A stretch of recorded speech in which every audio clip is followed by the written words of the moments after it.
allowing us to see and experience the world around us. But do you know exactly what happens when you see an object? How does light enter your eye and translate into an image you can understand? Well, let's take a closer look at the anatomy and functions of the human eye. The human eye is approximately round in shape and sits in a protective bony socket known as the orbit. 6 extraocular muscles attach the eye to the orbit, allowing it to move in all directions. The eyelids protect the eye from the external environment, just like the curtains defend your windows from dirt and dust.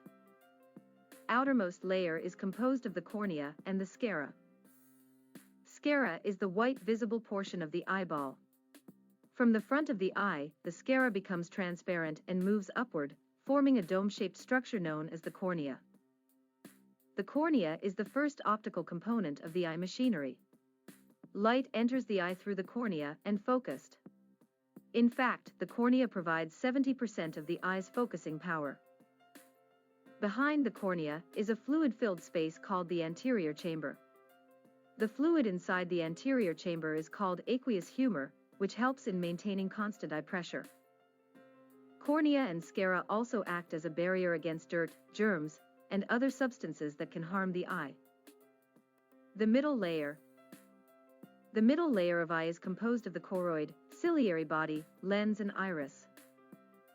The choroid is a thin, blood-rich membrane that lies beneath the sclera, and is responsible for supplying blood to the eye, especially to the retina. The central portion of the front of the eyeball is termed as iris.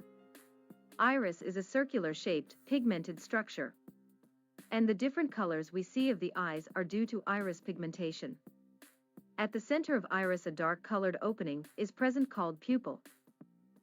Iris allows light to pass through it onto the lens. It helps regulate the amount of light entering the eye.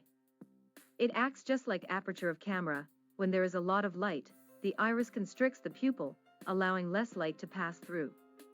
And when there is a lack of light, the iris dilates the pupil to allow more light in. This is why we can't see anything for a few moments when we go from bright sunlight to a dark interior. And this is also the reason that we can't keep our eyes open when we turn on the lights in the middle of the night.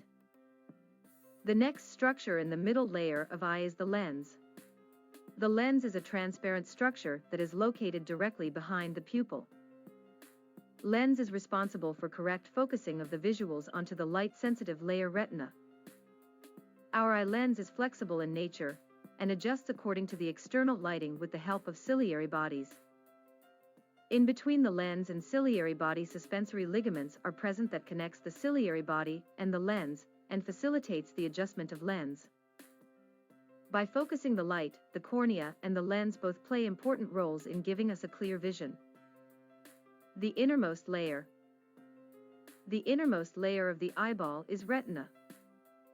Retina can be imagined as the wall on which the images are projected.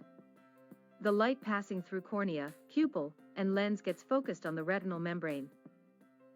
Retina is made up of 2 types of cells, rod cells and cone cells. These cells are also called photoreceptors.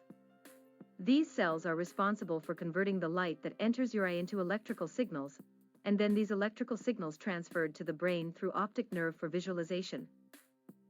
Inside these 3 layers, there is a vitreous cavity lies between the lens and the back of the eye. A jelly-like transparent fluid called vitreous humor fills the cavity.